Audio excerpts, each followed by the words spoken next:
గత వారము మనం మాట్లాడుకున్న స్థలాలు చెప్పగలరా? మొదటి స్థలం ఏంటో? ఏలియా ప్రయాణం చేసిన మొదటి స్థలం. ఏలియా ప్రయాణం చేసిన మొదటి స్థలం ప్రిన్స్. ఆన్సర్ గిల్గాల్. మర్చిపోయారా? గిల్గాల్. రెండవ స్థలం బేతేల్. మూడవ స్థలం లాస్ట్ వీక్ మనం ధ్యానం చేసుకున్నాం, ఎరికో ప్రాంతం. నాలుగవ స్థలాన్ని దినాన్ని మనం ధ్యానం చేద్దాం. రెండవ రాజుల గ్రంథం 2వ అధ్యాయం 6వ వచనాన్ని నేను చదువుతున్నాను, లేదా మీరు చదవండి ఎవరైనా. Second book of Kings chapter 2 verse number 6. రెండవ రాజుల గ్రంథం 2వ అధ్యాయం 6వ వచనం. అతడు ఏలియా, యెహోవా నన్ను యొర్దానుకు పొమ్మని సెలవించున్నాడు గనుక నీవు దయచేసి ఇక్కడ ఉండుమని ఎలీషాతో అనగా, అతడు యెహోవా జీవము తోడు నీ జీవము తోడు నేను నిన్ను విడువనని చెప్పాను గనుక వారిద్దరూ ప్రయాణమై సాగి వెళ్ళిరి. Then Elisha said to him, stay here please, for the Lord has sent me unto the Jordan. But he said, as the Lord lives and as your soul lives, I will not leave you. So the two of them went on. చిన్న ప్రార్థన చేసుకుందాం. మహాపరిశుద్ధుడా, చదవబడిన వచనాన్ని మా వెనుకల్లో దీవించండి, మాతో మీరు మాట్లాడండి. వాక్యము మీది, మేము మీ వారము. మా అందరితో మీరు మాట్లాడి, మాతో మీరే మాట్లాడి మమ్మల్ని బలపరచండి, మమ్మల్ని బ్రతికించండి. యేసు నామములో ఈ ప్రార్థన అడిగి వేడుకొంచున్నాము పరమ తండ్రి, ఆమేన్. చదువుకున్న భాగంలో 4వ స్థలం మనకు కనబడుతుంది. ఇది ఏ కాలం? మొదటి వచనం చదివినట్లయితే, యెహోవా సుడిగాలి చేత ఏలియాను ఆకాశమునకు ఆరోహణము చేయబో కాలమున. ఏ కాలంలో ఉన్నాడు ఏలియా? ఏలియా ఎత్తబడే కాలంలో ఉన్నాడు. దేవుడు ఏలియాని అగ్ని గుర్రములు, అగ్ని రథాలతో ఆయన తీసుకెళ్ళిపోబోతున్న ఆ కాలంలో దేవుడు 4 స్థలాలు గుండా వెళ్ళమన్నాడు. బాగా వినండి, 4 స్థలాలు గుండా వెళ్ళమన్నాడు. మొట్టమొదటి స్థలము గిల్గాల్, అంటే దొర్లించబడిన స్థలం. ఏమి దొర్లించబడింది? పాపము దొర్లించబడింది. మనము పాపమును మోసుకుంటూ పరలోక రాజ్యానికి వెళ్ళలేమండి. దేవుని వాక్యము తెలియజేస్తుంది, నిషిద్ధమైనదేది కూడా దేవుని యొక్క పట్టణంలో ప్రవేశించదు. చదవండి ఒకసారి అన్నమాట. ప్రకటన గ్రంథం 22వ అధ్యాయం. ప్రకటన గ్రంథం, the last book of the Bible, చివరి పుస్తకంలో 22వ అధ్యాయము ఒకసారి 15 వచనం చదవండి. 22:15. కుక్కలను, మాంత్రికులను, వ్యభిచారులను, నరహంతకులను, చూడండి, విగ్రహారాధకులను, అబద్ధమును ప్రేమించి జరిగించు ప్రతివాడును వెలుపటనుందురు. అంతేకాదు 21, 27, రెవల్యూషన్ 21:27, ప్రకటన 21, 27 వచనంలో కూడా రాయబడింది, గొర్రె పిల్ల యొక్క జీవ గ్రంథమందు రాయబడిన వారే దానిలో ప్రవేశించురు కానీ నిషిద్ధమైనది ఏదైనను, అసహ్యమైన దానిని, అబద్ధమైన దానిని జరిగించువాడైనను దానిలోనికి ప్రవేశింపడు. చాలా క్లారిటీగా ప్రభు మాట్లాడుతున్నాడు. నిషిద్ధమైనది కానీ, అసహ్యమైనది కానీ, అబద్ధమైన దాన్ని జరిగించేవాడు కూడా అసలు ప్రవేశించడు. కాబట్టి అటువంటి పట్టణంలోనికి పాపంతో వెళ్ళలేదు. అందుకే దొర్లించేసుకోవాలి. ఎవరు దొర్లిస్తారంటే? ఎవరు దొర్లిస్తారు? మనం దొర్లించుకోగలమా? లేదా ప్రక్క వారి చేత మనం దొర్లించుకోగలమా? లేదు. యేసు ప్రభు మాత్రమే మన పాపముల నుండి ఆయన దొర్లించగలడు. దేవునికి స్తోత్రం చెప్తున్నా. అందుకే ఆ పట్టణానికి గిల్గాలు అని పేరు. అక్కడి నుండి మనం ఎక్కడికి వెళ్ళాలి? బేతేలు అనే పట్టణానికి వెళ్ళాలి. బేతేలు అనగా దేవుని యొక్క ఇల్లు. బేతేలు అనగా దేవుని యొక్క ఇల్లు. బేతేలులోనికి ప్రవేశించాలి. బేతేలులోనికి కంటిన్యూస్ గా వెళ్ళాలి. అక్కడితో ఉంటే సరిపోదు. మన యొక్క సువాసన, అంటే ఎరుకో అనే పట్టణం సువాసన వెదజల్లాలి. ద సిటీ ఆఫ్ ఫ్రాగ్రెన్స్ అంటారు. అంటే సువాసన వెదజల్లే పట్టణము ఎరుకో పట్టణం. అంటే మనం ఎలా ఉండాలంటే పరిశుద్ధులుగా జీవించాలి, పరిశుద్ధత వ్యాపించాలి, పరిశుద్ధత అనే సువాసన వెదజల్లినట్లుగా మనం జీవించాలి. అదైతే సరిపోద్దా? లేదు. ఇప్పుడు ఇప్పుడు ఈ దేవుడు మాట్లాడుతున్న ఏరియా చాలు, ఎరుకలో ఉన్నది చాలు. ఇప్పుడు నువ్వు బయలుదేరి ఎక్కడికి రావాలి? యోర్దానికి రావాలి. 4వ స్థలం ఎక్కడికి రావాలి? యోర్దాన్.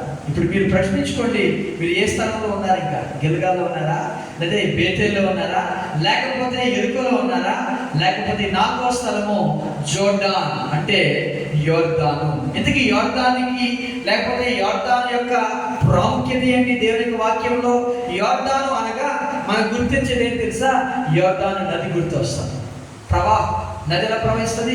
చాలా ఉధృతంగా ప్రవహిస్తుంది. చూడండి, ఇశ్రాయేల్ ప్రజల్ని దాటించడానికి, ఇశ్రాయేల్ ప్రజల్ని యోర్దాను నది దాటి వారు అవతల ఒడ్డుకు చేరడానికి ఎక్కడో కొన్ని కిలోమీటర్ల దూరంలో దేవుడు నదిని ఆఫ్ చేశారు. అంటే ఎంత ఉధృతంగా ప్రవహిస్తుందో ఆ ప్రవాహం. ఆదాము ఒక విలేజ్ ఉంటుంది, అక్కడ ఆ ప్రవాహాన్ని ఆపేస్తే ఇక్కడ వీళ్ళు క్షేమంగా యోర్దాను నది దాటారు. అంటే ఎంత దూరాన్ని దేవుడు ఆపేశాడంటే ఆ ప్రవాహం ఎలా వెళ్తుందో మీరు ఆలోచించండి. అటువంటి ప్రవాహము మనందరి జీవితంలో ఉండాలని దేవుడు యోర్దానికి రమ్మంటున్నాడు. దేవునికి స్తోత్రం చెప్తావా? ఎప్పుడైనా మీరు గమనించండి, నది ప్రవహిస్తున్నప్పుడు రాయి ఏంది ఏమవుతుంది? నది ఆగిపోదా? లోకేష్, ఆగిపోదా? ఒక కొమ్మ విరగొట్టి ఆ నది మధ్యలో ఏంటి ఏమవుతుంది? కొట్టుకెళ్ళిపోతుంది. అంటే ఒక వ్యక్తి యోర్దాను నదికి వచ్చిన తర్వాత, ఆ యొక్క పొజిషన్కి వచ్చిన తర్వాత, యోర్దాను అనే స్థాయికి వచ్చిన తర్వాత కష్టములు రాని, నష్టములు రాని, అవి కొట్టుకెళ్ళిపోతే తప్ప ఇతను మాత్రం స్థిరంగా నిలవబడగలడు. దేవునికి స్తోత్రం చేద్దామా? అందుకే యోర్దానికి రమ్మన్నాడు. యోర్దాను అనేది బేతేల్లో ఒకటి జరగవచ్చు. కష్టం వచ్చినప్పుడు వెళ్ళిపోవచ్చు, మళ్ళీ కష్టం లేనప్పుడు వెళ్ళిపోవచ్చు, కష్టం వచ్చిన మళ్ళీ బేతేలికి రావచ్చు. లాస్ట్ వీక్ మనం నేర్చుకున్నాం కదా, యాకోబుకి కష్టం వచ్చింది. ఏ కష్టం అది? దీనా యొక్క జీవితం పాడైపోయింది. ఇప్పుడు ఎక్కడికి రమ్మన్నాడు దేవుడు? బేతేలికి రమ్మన్నాడు. పోవడం వెళ్ళడం అది అవుతుంది బేతేల్లో, కానీ యోర్దానుకు వచ్చిన నీవు స్థిరంగా నిలబడాలి. కష్టం వచ్చినా, నష్టం వచ్చినా, సమస్య అయినా, వ్యాధి అయినా, బాధ అయినా అవే వెళ్ళిపోతాయి, కానీ నువ్వేమి కూడా కదలలేవండి. అటువంటి స్థితే ఈ యోర్దాను యొక్క జీవితం. అందుకే దేవుడు మాట్లాడుతున్నాడు, ఏరియా చాలు, గిల్గాల్ అయిపోయింది నీ జీవితంలో, అలాగే బేతేల్ అయిపోయింది నీ జీవితంలో, అలాగే ఎరుకు అయిపోయింది నీ జీవితంలో. నీ సువాసన వెదజల్లుతూ ఉంది. ఇప్పుడు నువ్వు ఎక్కడికి రావాలో తెలుసా?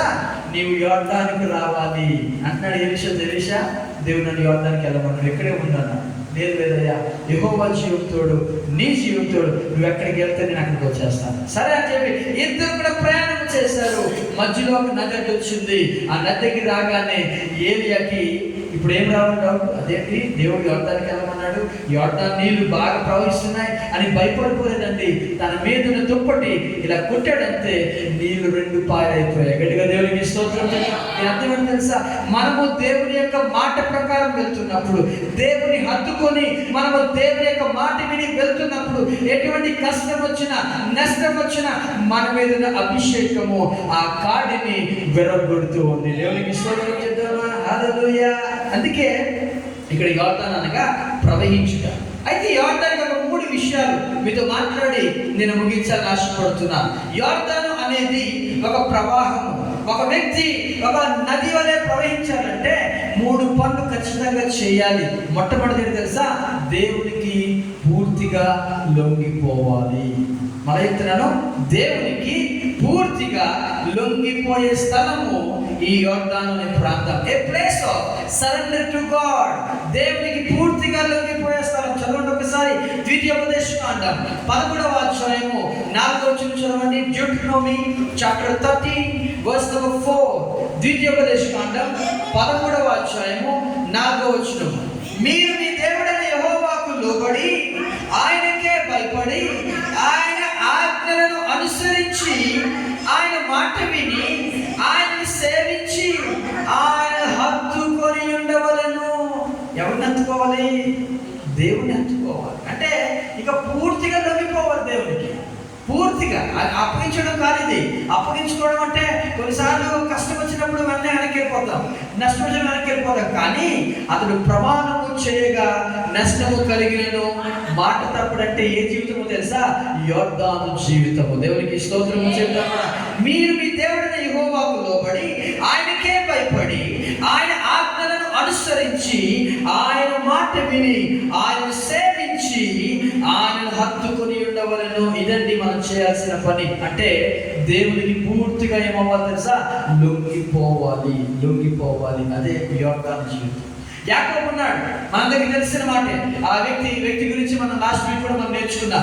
యాకోబు యొక్క జీవితంలో బేతేలు అనుభవం ఉంది, యాకోబు యొక్క జీవితంలో గిల్గాలు అనుభవం ఉంది, యాకోబు యొక్క జీవితంలో యెరికో అనే అనుభవం కూడా ఉంది, కానీ యోర్దాను అనుభవం లేదు. ఒకరోజు యాకోబు నేను దగ్గరికి వచ్చాడు. ఎందుకు వచ్చాడు తెలుసా? అప్పటికి యాకోబు యొక్క అన్న ఏశావు యాకోబుని ఎదుర్కోవడానికి వచ్చినప్పుడు ఈ యొక్క యాకోబు ఏం చేశాడు తెలుసా? భయపడిపోయాడు. అమ్మో, అని వస్తున్నాడు, నన్ను చంపేస్తాడు. 400 మందితో వస్తున్నాడు, ఒక్కడిగా కాదు. ఎంతమంది? 400 మంది. ఇతను చూస్తే కొద్ది మందే, 12 మంది సంతానం, 4 భార్యలు అంతే. లేయా, రాహేలు, తర్వాత జిల్పా, బిల్హా, 4 భార్యలు, 12 మంది సంతానము. మేబీ దేవుడు ఇచ్చిన ఆస్తి ఉంది కదా, ఆ ఆస్తి ఉంది, పనులు ఉన్నారు, అన్నీ కలిపి మహా అయితే ఎంత ఉండదు మనకు తెలియదు, కానీ మేబీ 4 మంది కన్నా తక్కువే. అటువంటి యాకోబు వస్తున్నాడు, యాకోబు భయపడిపోతున్నాడు. ఏం చేశాడు తెలుసా?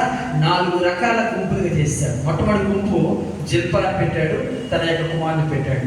రెండో గుంపు బిల్హాని పెట్టాడు, రెండవ భార్య, ఆమె యొక్క పిల్లలు పెట్టాడు. మూడవ గుంపు లేయాని పెట్టాడు, లేయా యొక్క పిల్లలు పెట్టాడు. లాస్ట్ ఎవరు పెట్టాడు తెలుసా? తను బాగా ప్రేమించే రాహేల్ని పెట్టాడు. ఎందుకు తెలుసా? వీరందరినీ చంపేసినా ఈ రాహేల్ బతికే ఉంటుంది, తన చక్కగా జీవితం చదువుకున్నాడు. ఒకవేళ రాహేల్ కూడా ఒక చనిపోతే నేను వీళ్ళందరికైనా లాస్ట్లో ఉంటాను, నేను హాయిగా తప్పించుకుని పారిపోతాను. తెలుగు చూసారా? అప్పటికైనా దేవుడి మీద ఆధారపడలేదు, అక్కడే ఉంటున్నాడు. ఇది యోర్దాను యొక్క జీవితం కాదండి. ఇది యోర్దాను యొక్క జీవితం లేదు తెలుసా? దేవుడికి లొంగిపోవాలి. ఏ సమస్య వచ్చినా వెంటనే మోకాల మీదకి వెళ్ళిపోతారే, అది యోర్దాను యొక్క జీవితము. ఇక్కడ ఏం చేశారు తెలుసా? ఈ యొక్క 4 పంపించేశాడండి, 4 గుంపుని పంపించేశాడు. ఒక్కడే మిగిలిపోయాడు, కన్నీరు కాలుస్తున్నాడు, ఏం చేయాలి అర్థం కాలేదు. అప్పుడు దేవుడు వచ్చాడు, దేవుడు దూత వచ్చాడు, వచ్చి యాకోబుతో పోరాటం మొదలుపెట్టాడు.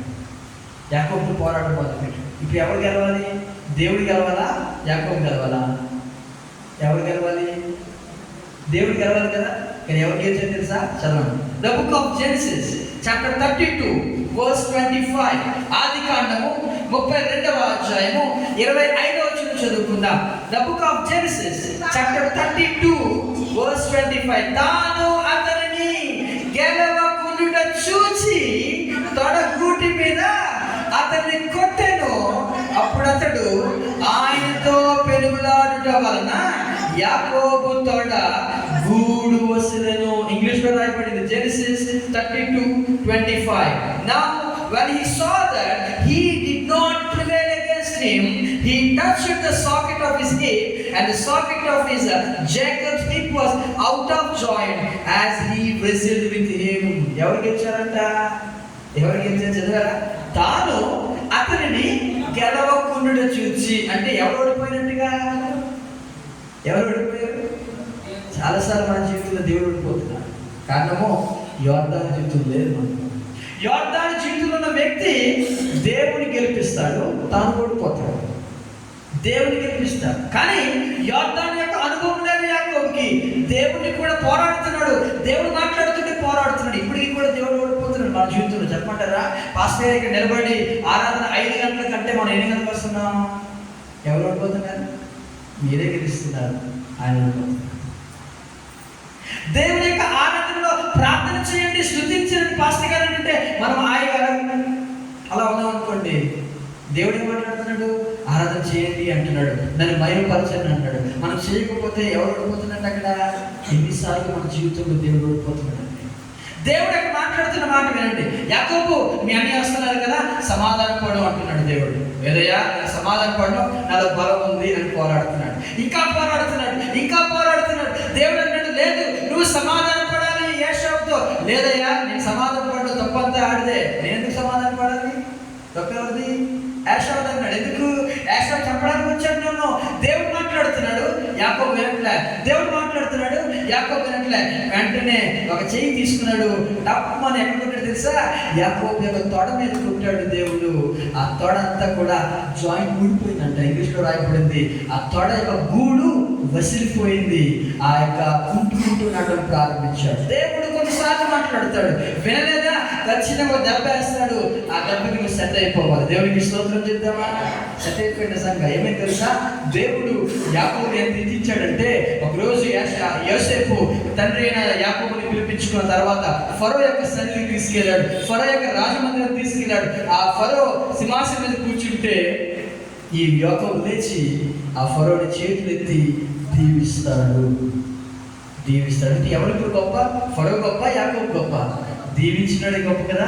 యాకోబుని అంతగా ఫరోని దీవించి అంట. ఇప్పుడు ఎలాగుందంటే, ఎవరైనా మీలో ప్రైమ్ మినిస్టర్ దగ్గరికి నరేంద్ర మోడీ మీద చేపెట్టి, దేవా ఈ నరేంద్ర మోడీ గారిని దీవించాడంటే ఆ స్థాయిలోనికి యాకోబు నడిపించాడు. కారణం చెప్పాలంటారా? యాకోబు ఎప్పుడైతే దేవుని హత్తుకోవడం ప్రారంభించాడో, ఎప్పుడు హత్తుకున్నాడు? దెబ్బ పడిన తర్వాత.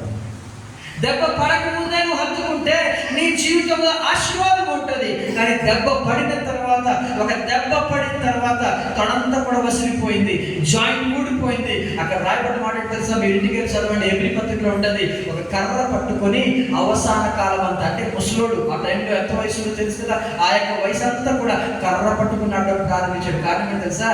కుంటోడైపోయాడు యాకోబు, కుంటోడైపోయాడు. అందుకే పూర్తిగా లొంగిపోవాలి మనం, సగం లొంగిపోకూడదు. దేవుడు ఏమైతే చెప్తున్నాడో దాని ప్రకారం మనం నడుచుకున్నప్పుడు, మన జీవితాలను పూర్తిగా మనం దేవునికి అప్పగించుకున్నప్పుడు దేవుని యొక్క ఆశీర్వాదాలు మనం మెండుగా పొందుకుంటామండి. గట్టిగా దేవునికి స్తోత్రం చెప్తామా? ఇది మొట్టమొదటి స్థలం. ఏంటి మొట్టమొదటి స్థలం?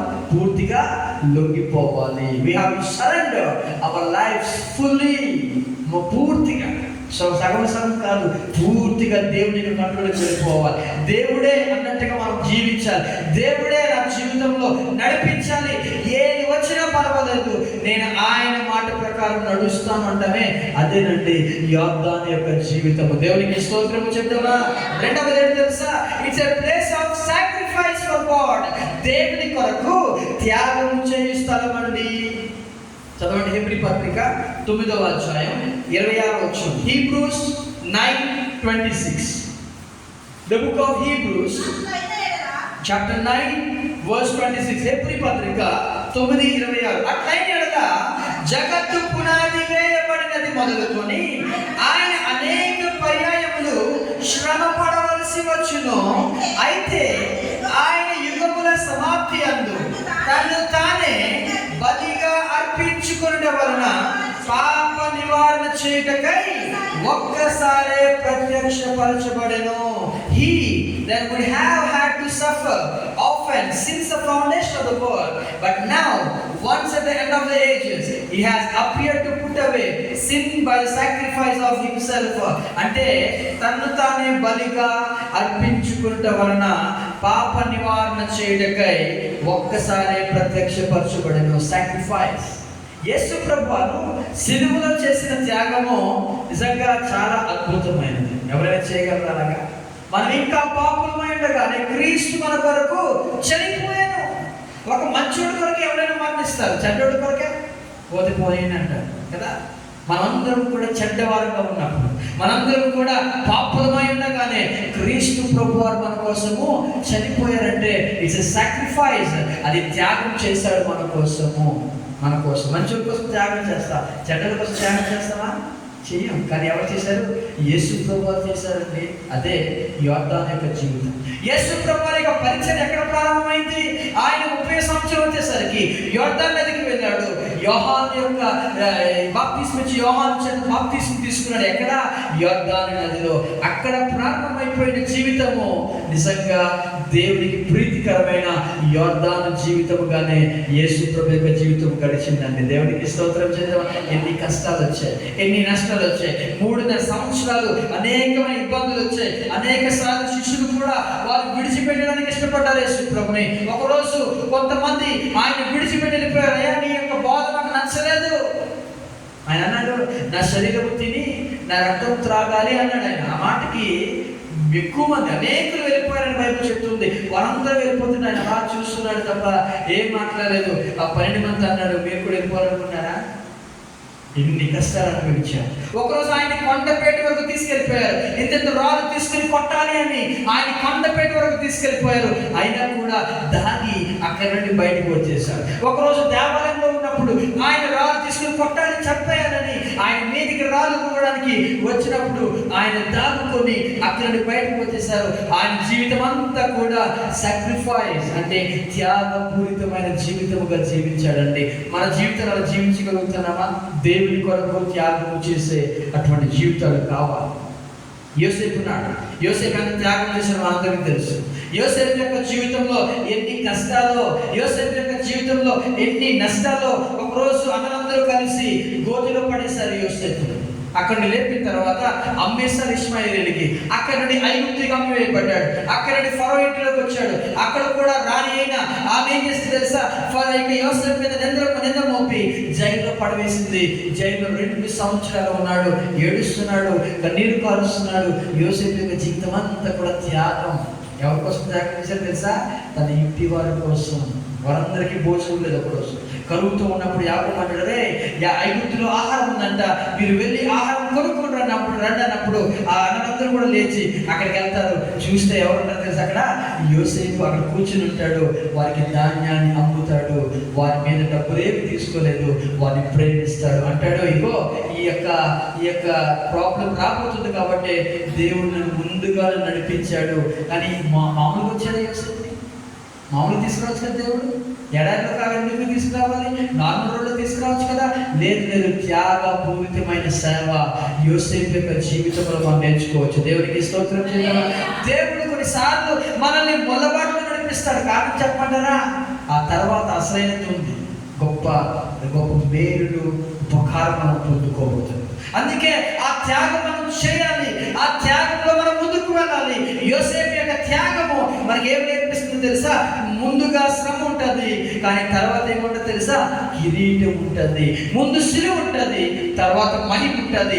ముందు మరణం ఉంటుంది, తర్వాత జీవము పునరుద్ధానం ఉంటుంది. గట్టిగా దేవునికి స్తోత్రం చేద్దామా? భయపడకూడదు. మనం సమస్యలు పడి భయపడకూడదు. యోధాల యొక్క జీవితం మనకి ఏం నేర్పిస్తుంది తెలుసా? కష్టంలో వస్తున్నాయా, నష్టంలో వస్తున్నాయా, అవే వెళ్ళిపోతాయి తప్ప నువ్వేమి కూడా భయపడక్కర్లేదు. నువ్వు స్థిరంగా నిలబడాలి. యోధాల జీవితం అదే నేర్పిస్తుంది. యేసు వెనక్కి వెళ్ళిపోయాడా? యోసేపు వెనక్కి వెళ్ళిపోయాడా? అయ్యో ఇంత జీవితం ఎలా ఉంది, నాకు ఎందుకు ప్రభువా, నేను ఎలాగుంటాను, నేను మాత్రం ఇలా వెళ్ళలేదు ప్రభువా అని అన్యాయంగా వెళ్ళిపోయాడు. అంటే యోసేపు అన్యాయానికి తావు ఇవ్వలేదండి. పాపంలోకి వెళ్ళిపోయాడా? రాణిగారు వచ్చి మాట్లాడుతూ ఉంటే వెళ్ళిపోయాడా? అక్కడిని పారిపోయాడు. పాపానికి తావు ఇవ్వలేదు, శాపానికి ఒక తావు ఇవ్వలేదు. ఎటువంటి మోసకరమైన అటువంటి జీవితంలోకి వెళ్ళలేదు. నిలబడ్డాడు, దేవుడి కోసం నిలబడ్డాడు. దేవుడు అతను నిలబెట్టాడు. రాజ్యాన్ని దేవుడు అప్పగించాడు. దేవుడికి స్తోత్రం చెప్దామా? యోర్దాను జీవితం ఇది. సాక్రిఫైస్ అడుగుతాడు, త్యాగం చేయాలి. యేసు త్యాగం చేశాడా? 3 సార్లు ఆయన ప్రార్థన చేశాడు. ఏమని ప్రార్థన చేశాడు తెలుసా? తండ్రి నీకు ఇష్టమైతే ఈ గిన్నె నా ఎదురు నుండి తొలగించాడు. చేయలేదు ఆయన ప్రార్థన? చేశాడు. ఒకటోసారి చేశాడు. అక్కడికి వెళ్ళాడు, శిష్యుల దగ్గరికి వెళ్ళాడు. వారి దగ్గర ఏమైనా ఆదరణ దొరుకుతుందేమని వెళ్ళాడు. ఆదరణ లేదు. మరలా వచ్చాడు. 2వ ప్రార్థన చేస్తాడు. తండ్రి నీకు ఇష్టమైతే ఈ గిన్నె తీసేయి ప్రభు అని ప్రార్థన చేశాడు. ఆయన నా చిత్తము కాదు నీ ఇష్టమైతేనే అన్నాడు. మరలా వెళ్ళాడు. శిష్యులు పడుకునే ఉన్నారు. మరలా 3వసారి వచ్చాడు. తండ్రి దయచేసి నీకు ఇష్టమైతే ఈ గిన్నె నా ఎదురు నుండి ప్రార్థన చేశాడు. 3 సార్లు కూడా ప్రార్థన దేవుడు ఆలకించలేదు. యేసు ప్రభు యొక్క ప్రార్థన ఆలకించలేదు. ఆయన ముందుకు సాగిపోయాడు. శిలువ మరణంకు వెళ్ళిపోయాడు. అనేకమైన దెబ్బలు తిన్నాడు. 39 కొరడాలు తిన్నాడు. మూల కిరీటం పట్టబడింది. రక్త సిక్తమైపోయింది. శరీరం అంతా కూడా గాయాలు ప్రవహిస్తున్నాయి. రక్తము ప్రవహిస్తుంది. చుట్టూ కూడా గాయాలే. శరీరం అంతా కూడా ఛిద్రమైపోయింది. అయితే దానికి రిజల్ట్ ఏంటో తెలుసా? మనందరము కూడా దేవుడు రక్షించుకున్నాడు. గట్టిగా దేవుడికి స్తోత్రం చేద్దామా? అది లేకపోతే తండ్రి దగ్గరికి వెళ్ళి, అయ్యా శిలువ లేకుండా ఇంకో మార్గం ఉందా అని అడిగితే ఏమంటాడు తండ్రి? లేదు కుమారుడా, నువ్వు ఖచ్చితంగా శిలువకి వెళ్ళాలి. నువ్వు ఖచ్చితంగా త్యాగం చేయాలి. ఎందుకంటే యోర్దాను జీవితం ప్రవాహం ఇది. నీవు ప్రవహించాలి. నీ రక్తం ప్రవహించాలి. నీ ఆశీర్వాదం ప్రవహిస్తుంది. ఎప్పుడైతే నీ త్యాగం ప్రవహిస్తుందో నీకున్న ఆశీర్వాదము దేవుడు ప్రవహించినట్టుగా చేస్తాడు. దేవునికి స్తోత్రం చెప్తామా? హల్లెలూయా అనండి. యోర్దాను యొక్క జీవితం, యోర్దాను యొక్క జీవితం. దేవుడు ఇప్పుడు చూస్తే ఎంతమంది దేవుడు రక్షించుకున్నాడు? చదవండి ఒకసారి. ఆ మాట చదువుకుని మనం ముందుకెళ్దాం ఒకసారి. ఫిలిప్పీ పత్రిక 2వ అధ్యాయం. ఫిలిప్పీ పత్రిక 2వ అధ్యాయం 5వ వచనం చదవండి. ఫిలిప్పీ పత్రిక క్రీస్తు యేసునకు కలిగిన ఈ మనస్సును మీరును కలిగియుండుడి. ఆయన దేవుని స్వరూపము కలిగిన వాడైండి దేవునితో సమానంగా ఉండుట విడిచిపెట్టకూడని భాగ్యమని ఎంచుకొనలేదు కానీ మనుషుల పోలికగా పుట్టి దాసుని స్వరూపమును ధరించుకొని తనను తానే రిక్తునిగా చేసుకొనెను. చాలండి. 5వ వచనం ఏముంది? మీరు క్రీస్తు యేసునకు కలిగిన ఈ మనస్సు. Philippians chapter 2 verse 5. ఫిలిప్పీ పత్రిక 2వ అధ్యాయము 5వ వచనం ఏమంటున్నాడు? క్రీస్తు యేసునకు కలిగిన ఈ మనస్సు మీరు కలిగి ఉండుడి. అబ్బబ్బా, ఎంత బాగుంది మాట. నేను కూడా క్రీస్తు యేసునకు కలిగిన మనసు కలిగి ఉంటానని మనం చాలా చాలా ఇష్టపడుతూ ముందుకెళ్ళిపోతాం. కానీ ఆ మనసు అలాంటిదంట. ఆలోచనలో రాయబడింది, ఆయన దేవుని స్వరూపముతో కలిగిన వాడుగా ఉండి దేవునితో సమానంగా ఉండే విడిచిపెట్టకూడని భాగ్యం అని ఎంచుకోలేదు కానీ ఆయన ఎలా పుట్టాడంట? మనుషుల పోలికగా పుట్టి దాసుని స్వరూపమును ధరించుకొని ఆయన రిక్తునిగా చేసుకున్నాడండి. ఇది క్రీస్తు యొక్క మనసు. మనం కూడా ఎలా తెలుసా? హెచ్చించుకోవడం కాదు, మనం తగ్గించుకోవాలి. అదేనండి యేసు ప్రభు నేర్పిస్తున్నమాట. we have to sacrifice for ourselves, for others. అనేక మంది కొరకే మనం ఏం చేయాలంటే త్యాగం చేయాలి. యేసు ప్రభు త్యాగం చేశాడు. యేసు ప్రభు ఆయన జీవితం అంతా కూడా త్యాగం చేశాడు. ఇంకా ఎంతగా త్యాగం చేశాడు చూడండి. 8వ వచనంలో రాయబడింది, మరియు ఆయన ఆకారమందు మనుషుడిగా కనబడి మరణము పొందినంతగా, అనగా సిలువ మరణము పొందినంతగా విధేయత చూపిన వాడే తన్ను తాను తగ్గించుకొనెను. ఇది క్రీస్తు యేసును కలిగిన మనసు అంటే. మరణము పొందినంతగా మరణం వచ్చేస్తుంది, అయినా పర్వాలేదు, నేను భయపడను. మీరందరూ అంటున్నారు, నువ్వు దేవుడి కుమారుడు కాదా? నువ్వు దేవుడి కుమారుడా కాదా? ఈ ప్రశ్న ఎప్పుడో 3.5 సంవత్సరాల క్రితమే ఒక వ్యక్తి అడిగాడు. ఎవరు? సాతాను అడిగాడు. అప్పుడు అడిగాడు, నువ్వు దేవుడి కుమారుడు అయితే ఈ రాత్రి మళ్ళీ అదే మాట వింటున్నాడు ఇప్పుడు యేసు ప్రభు. నువ్వు దేవుడి కుమారుడువా? కుమారుడు సిలువ మీద దిగు. ఆ సిలువ ఎందుకు నీకు? పేతురు చేయబడుతున్నాడు, నీకు సిలువ దూరం ఉండదు కాక అంటున్నాడు. శిష్యులందరూ అంటున్నారు, ఎందుకు ప్రభు సిలువ లేకుండా పని అవదు, త్యాగం చేయాలి. యోర్దాను జీవితం మనకు నేర్పిస్తుంది. అదే ప్రభు, నేను ఎంతవరనైనా అగ్ని రథములు యోర్దానికి ఎందుకు? ఈ ఎరుకలో ఉన్నప్పుడే రావచ్చు కదా అని అంటే ఏమంటాడు దేవుడు? లేదు, ఖచ్చితంగా నువ్వు ఎక్కడికి రావాలి? యోర్దాన్ నదికి రావాలి. వస్తాను ప్రభు. సరే తెలిసేదా అని చెప్పి ఇద్దరు బయలుదేరారు. ఆ నది అడ్డొచ్చింది. మళ్ళీ ప్రార్థన చేస్తున్నారు. అక్కడ ఏరియా లేదు.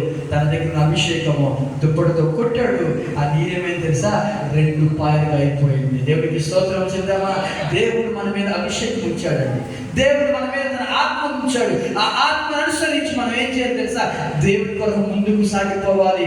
యోర్దాను నది అడ్డొచ్చినా కూడా దేవుడే పాయలు చేయగల సముద్రుడు మన దేవుడు. గట్టిగా దేవునికి స్తోత్రం చెప్తామా? 2వ స్థలము సాక్రిఫైస్. 3వ స్థలం తెలిపోదామా? మొట్టమొదటి స్థలం ఏంటి? దేవునికి లొంగిపోయే స్థలం. 2వది ఏంటి? దేవుడి కొరకు త్యాగం చేసే స్థలం. 3వ స్థలం ఏంటి తెలుసా? దేవుని నుండి సరఫరా పొందు స్థలము. A place of supply from God. 2వ కొరింథీ పత్రిక 9వ అధ్యాయము 10వ వచనాన్ని మనం చదువుకుందాం. 2 Corinthians 9 verse number 10. విత్తువానికి విత్తనమును తినుటకు ఆహారమును దయచేయు దేవుడు నీకు విత్తనము దయచేసి విస్తరింపజేసి మీరు ప్రతి విషయంలో పూర్ణ దౌర్య భాగ్యము గలవారున్నట్లుగా మీ నీతి ఫలములు వృద్ధి పొందించును. పూర్ణ ఔదార్య భాగ్యము గలవారు అవునట్లుగా. ఔదార్య భాగ్యం అంటే అర్థం తెలుసా? 3వ స్థలం ఏంటి తెలుసా? సప్లై, సరఫరా. యోర్దానుకి వెళ్తేనే దేవుడు మనకు ఆశీర్వాదిస్తాడు. అది ఆశీర్వదించిన తర్వాత మనం ఏం చేయాలి? మరలా ఆశీర్వాదాన్ని తిరిగి దేవుని చేతికి అప్పగించాలి. అదేంటంటే అలా అంటారు మీరు. ఇక్కడ అదే ఉంటుంది చూడండి. మన దేవుడు ఎలాంటి దేవుడు అంటే విత్తువానికి విత్తనమును తినుటకు ఆహారమును దయచేయు దేవుడు. మన దేవుడు ఎలాంటి దేవుడు అంట? తినుటకు ఆహారం ఇస్తాడు, విత్తనానికి విత్తనాన్ని ఇస్తాడు, దాన్ని దయచేస్తాడు మనకి. మనము సంపాదించుకోవాలి. ఆహారం దేవుడు ఇస్తాడు. మళ్ళా ఆహారాన్ని పండించుకోవడానికి కూడా దేవుడు ఏమిస్తాడంట? విత్తనాలు దయచేస్తాడు. అంతేకాదు ఇంకా అంటున్నాడు, మీకు ఇచ్చిన విత్తనాన్ని ఆయన విస్తరింపజేస్తాడు. అంటే ఏంటి? ఒక విత్తనంతో మరొక విత్తనం విస్తరింపజేస్తాడు. మల్టిప్లై, ఇంగ్లీష్లో రాయబడింది he will supply and multiply the seed అనే మాట రాయబడింది. అంటే ఆయన దయచేస్తాడు, రెండవదిగా విస్తరింపజేస్తాడు. ఎందుకు దయచేస్తాడు? ఎందుకు విస్తరింపజేస్తాడు? దయచేస్తాడు మన కోసము. ఎందుకు విస్తరింపజేస్తాడు అంటే అది మరలా మనం దేవుడికి ఇచ్చినట్లుగా, దేవుడికి మాత్రమే కాదు ఇతరులకు ఇచ్చినట్లుగా. రెండు విషయాలు. ఒకటి, దేవుడు ఇస్తాడు. ఎందుకు ఇస్తాడంటే మనము తినడానికి, మనము తృప్తి పొందడానికి. మరి దేవుడు ఎందుకు విస్తరింపజేస్తాడంటే ఇంకా తినడానికా, ఇంకా సంపాదించుకోవడానిక? చాలా మంది అనుకుంటారు కదా, దేవుడు ఇస్తున్నాడంటే మన కోసం, ఇంకా ఇస్తున్నాడంటే మన పిల్లల కోసం, ఇంకా ఇస్తున్నాడంటే మన పిల్లల కోసం అంటే మనం చూస్తాము. కాదండి, దేవుడు అందుకే ఉంటుంది. దేవుడు మనకి ఏదైనా ఇచ్చాడంటే మన కోసం. దాన్ని విస్తరింపజేస్తాడంటే అది మన కోసం కాదు, అది మరలా దేవుడికి ఇవ్వడానికి కోసం మాత్రమే. దేవుడికి స్తోత్రం చెప్తావా? ఎంతమంది అలా ఇచ్చేవారంగా ఉన్నాం. నీకు సింపుల్గా అర్థమవడం చెప్తాను. యోర్దాన్ నది, ఇది యోర్దాన్ నది. ఇటుపక్కేమో గల్లియ సముద్రం ఉంటుంది, గల్లియ సముద్రం. ఇటుపక్కేమో మృత సముద్రం ఉంటుంది. లోకేష్ ఒకసారి అబ్బాయి ఉన్నాడు, ఈ లోకేష్ ఉన్నాడు. ఈ లోకేష్ని నేను ఒకసారి నవీన్ ఉన్నాడు, ఇక్కడ నవీన్ ఉన్నాడు. ఇప్పుడు ఇది నేను యోర్దాన్, నా వైపు చూడండి ఒకసారి. ఇది యోర్దాన్, నేను యోర్దాన్ని, నా వైపు ఉన్నాడు. ఇటుపక్కేమో గల్లియ సముద్రం, ఇటుపక్కేమో మృత సముద్రం. ఏ వరకు మృత సముద్రం, ఓకే. మన ఇటుపక్క ఏమేముంది? గల్లియ సముద్రం ఉంది. ఇటుపక్క ఏముంది? మృత సముద్రం ఉంది. డెడ్ సీ అంటారు ఇంగ్లీష్లో, గల్లియ సముద్రం. ఇప్పుడు ఈ యోర్దాన్ నది ఏం చేస్తుంది తెలుసా? ఈ నది ప్రవహిస్తూ గల్లియ సముద్రంలోకి వెళ్తుంది, కలుస్తుంది. మళ్ళా ఈ నది ప్రవహిస్తూ మృత సముద్రంలోకి వెళ్తుంది, కలుస్తుంది. బాగా వినండి. ఈ నది ఏం చేస్తుంది? గల్లియ సముద్రంలోకి వెళ్తుంది, నిండుతుంది గల్లియ సముద్రం. మళ్ళా మృత సముద్రంలోకి వెళ్తుంది, మృత సముద్రం నిలుతుంది. ఇప్పుడు ఈ గల్లియ సముద్రం ఏం చేస్తుంది తెలుసా? ఇది మళ్ళీ ప్రవహిస్తూ మళ్ళా నీళ్ళని మళ్ళీ యోర్దానికి పంపిస్తుంది. ఇక్కడ నుండి మళ్ళా మృత సముద్రం పంపిస్తుంది. ఈ నీళ్ళు ఉంచుకోవట్లే, మళ్ళా నాకు పంపిస్తుంది. ఇదేం చేస్తుంది తెలుసా? మృత సముద్రం తీసుకుంటుంది, గల్లియ సముద్రం తీసుకుంటుంది, యోర్దాన్ని తీసుకుంటుంది, ఉంచేసుకుంటుంది. పంపించట్లే. ఈ నీళ్ళు ఇక్కడే ఉంటున్నాయి, స్టోర్ అయిపోతున్నాయి. అందుకే దీని పేరేంటి తెలుసా? మృత సముద్రం. ఎందుకు? ఎటు పంపించదు, అక్కడే ఉంటున్నాయి. కానీ చిత్రమైన విషయం చెప్పమంటారా? ఎప్పుడైతే పారే నీళ్ళు ఉందో ఇక్కడ, ఇందులో చేపలు బ్రతుకుతున్నాయి, విస్తారమైన జీవరాశులు ఉంటున్నాయి. అక్కడ ఏమీ లేవంట, చేపలు లేవు, ఏమీ లేవు, అన్నీ కూడా మృత సముద్రమే. కానీ నీరున్నాయా? సమృద్ధి నీరు. ఎందుకు? పొందుకుంటుంది మృత సముద్రం. గల్లియ సముద్రం అయితే పొందుకుంటుంది, మళ్ళీ ఇచ్చేస్తుంది, పొందుకుంటుంది, ఇచ్చేస్తుంది. ఎక్కడ నేర్చుకుంది అంటే యోర్దాను నది నుండి నేర్చుకుంది. దేవునికి స్తోత్రం చెప్తావా? దేవుడు యోర్దాను నది అనుకుందా. మనం ఎవరో తెలుసా? రెండు రకాల ప్రజలు. ఒకటి, మనలో కొంతమంది గలిలేయులు ఉన్నారు, మరి కొంతమంది మృత సముద్రం కూడా ఉన్నారు. కొంతమంది ఎలాంటి వారు తెలుసా? దేవుడు ఇస్తున్నప్పుడు దాన్ని ఉంచేసుకుని నా కొరకే, నా బిడ్డల కొరకే, నా తాత ముత్తాల కొరకే, లేదా నా బిడ్డల వారి కుటుంబాల కొరకే అన్నట్టుగా వారు సంపాదించుకుని పెట్టుకున్నారే, వాళ్ళు మృత సముద్రం. మరి కొంతమంది ఉన్నారే, వారు దేవుడు ఇస్తున్నాడు, అది ఉంచుకుంటారు. దేవుడు ఇంకా ఇస్తున్నాడు, దాన్ని మరలా దేవుని కొరకే వినియోగిస్తూ, కానుకలకు వేస్తూ, దేవుని కొరకే దాన్ని ఉపయోగిస్తూ, సువార్త కొరకు ఉపయోగిస్తున్నారే, వారు గలిలయ సముద్రం వంటి వారు. దేవునికి స్తోత్రం. ఎక్కడ నేర్చుకున్నారండి ఈ గలిలయ సముద్రము అంటే? ఈ యోర్దాను నది నుండి నేర్చుకోవాలి. మనం ఎక్కడ నేర్చుకోవాలి? ప్రభువు దగ్గర నేర్చుకోవాలి. ఆయనే ఈ యోర్దాను నది. దేవుడి నుండి మనం నేర్చుకోవాలి. ఎందుకు దేవుడు మనకి ఇస్తున్నాడంట? ఆయన మనకి దయచేస్తున్నాడంట, విస్తరింపజేస్తున్నాడంట. ఎందుకు అంటే మీరు ప్రతి విషయంలో పూర్ణ ఔదార్య భాగ్యము గలవారగునట్లుగా. అంటే ఏంటి ఔదార్యం అంటే? ఏంటి? ఆ మాట కష్టంగా ఉంది కదా. ఔదార్యం అంటే ఏమీ లేదు, ఇచ్చేవాడు, ఇచ్చే గుణం, దాన్ని ఔదార్యం అంటారు. ఏమంటారు దాన్ని? ఔదార్యం, ఇచ్చే గుణం. కొంతమందికి ఇచ్చే గుణం ఉండదు, తీసుకునే గుణం ఉంటారు.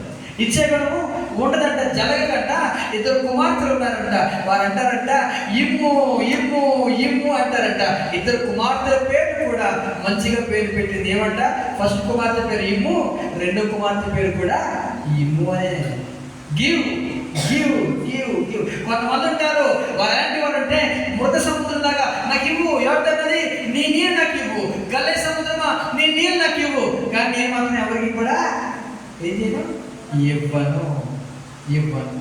అదే గల్లే సముద్రం ఉందే అలాంటిది కాదండి. యోర్దాను దానికి ఇచ్చింది కదా, మళ్ళా దానికి ఇచ్చేస్తాను. దేవుడు నాకు ఇచ్చాడు కదా, మళ్ళా దేవుడికి ఇచ్చేస్తాను అనే గుణం ఉండేదే గల్లే సముద్రం. అందుకే యేసు ప్రభువు యొక్క సార్ ఎక్కడ జరిగింది తెలుసా? మృత సముద్రంతో జరగలేదండి. గల్లే సముద్రం చుట్టూ ఉన్న ప్రాంతాలన్నీ కూడా దేవుడు ఫలింపజేశాడు. గట్టిగా దేవునికి స్తోత్రం. గల్లే చుట్టూ ఉన్న ప్రాంతాలు, కపెర్నహూము పట్టణము, గల్లే పట్టణము, నజరేతు పట్టణం, ఇవన్నీ కూడా గల్లే సముద్రం చుట్టూ ఉన్నాయే, అవన్నీ కూడా ఫలవంతంగా ఉండాలి. కారణం ఏంటి తెలుసా? గల్లే సముద్రము ఇచ్చే గుణము కలిగినది. ఈ యొక్క గుణము ఎక్కడ వస్తుంది తెలుసా? యోర్దాను యొక్క జీవితం నుండి మనకి నేర్పిస్తున్నది దేవుడు. ఎంతమంది మన జీవితంలో దేవుడికి ఇచ్చేవారంగా ఉన్నామండి. మరొక మాట చెప్పి నేను ముగించడానికి వెళ్తాను. యోబు గ్రంథం 41వ అధ్యాయం 11వ వచనం చదవండి. Job chapter 41 verse 11. యోబు గ్రంథం 41:11 వచనం. నేను తిరిగి ఇయ్యవలసి ఉన్నట్లు నాకెవడైనను ఏమైనను ఇచ్చేనా ఆకాశ వైశాల్యమంతటి క్రింద ఉన్నదంతయు నాదే కదా. దేవుడు అన్నాడు, నేను తిరిగి ఇయ్యవలసి ఉన్నట్లు. అంటే అర్థం ఏంటి? ఇవ్వవలసినట్లు కాదు, తిరిగి ఇవ్వవలసినట్లు. అంటే అర్థం చెప్తాను చూడండి. లోకేష్ ఒకసారి లోకేష్ ఉన్నాడు. లోకేష్ నేను ఏం చేశానంటే, దేవుడు ఏం చేశాడంటే లోకేష్ ఒక గిఫ్ట్ ఇచ్చాడు, అలా ఒక ఆశీర్వాదం ఇచ్చాడు. ఇప్పుడు మళ్ళీ ఏం చేశాడు తెలుసా? ఆశీర్వాదం తీసుకుని మళ్ళీ నాకు ఇచ్చేసాడు. ఇప్పుడు నేను చేసింది తెలుసా? నేను ఎంచుకోకుండా నేను తిరిగి మళ్ళీ అతనికి ఇచ్చేసాను. ఇలా ఇవ్వాలనుకున్నాడు దేవుడు, ఇస్తున్నాడు దేవుడు మనకి. మళ్ళా ఇద్దామనుకుంటున్నాడు, కానీ మళ్ళా ఇవ్వాలనుకుంటే ముందే ఇచ్చేది మనము ఇవ్వాలి. ఇవ్వట్లే. నేను తిరిగి ఇవ్వవలసి ఉన్నట్లు నాకు ఎవడైనా ఏమైనా ఇచ్చినా ఆకాశ వైశాల్యమంతటి క్రింద ఉన్నదంతయు నాదే కదా. నిజంగా చెప్పండి, ఇప్పుడు ఆకాశం క్రింద ఉన్నదంతా కూడా ఆయనదే కదా. ఆయన మనకి ఇచ్చింది ఏం చేయాలి? మళ్ళీ ఆయనకి ఏమి ఇవ్వాలి? ఆయనకి ఇవ్వాలి. ఎలా ఇవ్వాలి? మనము ఉత్సాహంగా ఇచ్చేవాళ్ళని దేవుడు ప్రేమిస్తాడు. దేవుడికి స్తోత్రం చేద్దామా? ఎలా ఇవ్వాలంటే దేవుడికి మూలుకుంటూ కాదు, చదువుకుంటూ కాదు, బలవంతంగా కాదండి. దేవుడికి ఏమి ఇవ్వగలము? 3 విషయాలు చెప్పి ముగిస్తాను. దేవుడికి ఏమి ఇవ్వగలము తెలుసా? మన సమయాన్ని ఇవ్వగలము. ఎలా ఇవ్వాలి దేవుడికి? మన సమయాన్ని ఉత్సాహంగా ఇవ్వాలి, సంతోషంగా ఇవ్వాలి, చదువుకోకూడదు. దేవుడికి మన సమయాన్ని ఇవ్వగలము.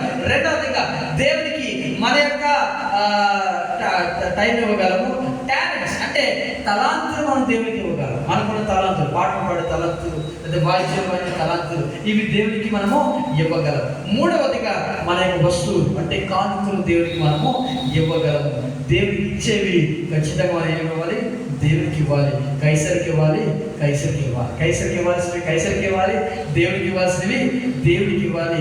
దాన్ని దొంగిలించడానికి వీలేదు. చాలా మంది దేవుడిని మోసగించడానికి ట్రై చేస్తారు. చాలా ఈజీగా ట్రై చేస్తారు. కానీ దేవుడు మోసపోడండి, ఆయన వికరించబడ్డండి. మనుషుడు ఏం వెతుకుతాడో అదే పంటను కోస్తాడు. గట్టిగా దేవుడికి స్తోత్రం. ఒక చిన్న విషయం చెప్పి నేను ముగిస్తాను. ఒక వ్యక్తి ₹1,00,00,000 ఆస్తి, ₹1,00,00,000 మంచి ఇల్లు కట్టుకున్నాడు. ₹1,00,00,000 1 crore అనమాట. ₹1,00,00,000 ఒక మంచి ఇల్లు కట్టుకున్నాడు. కానీ ఒకరోజు కాయలు పడ్డాడు, జబ్బు చేసింది, చాలా బాధపడుతున్నాడు. అయితే పాస్టర్ గారు వచ్చి ఆయన ప్రార్థించడానికి వస్తే ఆ వ్యక్తి అన్నాడు, అయ్యా పాస్టర్ గారు, నా గురించి ప్రార్థించండి. ఒకవేళ దేవుడు గారు నన్ను స్వస్థపరిస్తే ఈ ఇల్లు అమ్మేసి నేను ఆ డబ్బంతా కూడా చర్చిలో వేస్తాను అన్నాడు. పాస్టర్ గారు అన్నారు, బాబు అలాంటి వాగ్దానం చేయకు, దేవుడు ఆయన స్వస్థపరిచే దేవుడు అయ్యా. లేదయ్యా, నిజంగా చేస్తాను. నిజంగా దేవుడు నన్ను స్వస్థపరిస్తే, ఈ ప్రాబ్లం నుండి, వ్యాధి నుండి నన్ను గట్టెక్కిస్తే ఖచ్చితంగా ఈ ఇల్లు అమ్మేసి నేను డబ్బులని కానుకలు వేసేస్తాను అన్నాడు. పాస్టర్ గారు సరే అని ఇంకేం మాట్లాడాల, ప్రార్థన చేశారు. కొన్ని వారాల్లోనే దేవుడు పరిపూర్ణంగా ఆయన్ని స్వస్థపరిచాడు. దేవుడికి పూర్తిగా స్వస్థపరిచాడు. డాక్టర్ దగ్గరికి వెళ్ళాడు, చెక్ చేసుకున్నాడు, అప్పుడు నీకు బాగానే ఉంది, నీకేం ప్రాబ్లం లేదు, టెస్ట్ అన్నీ కూడా బాగానే ఉన్నాయన్నాడు.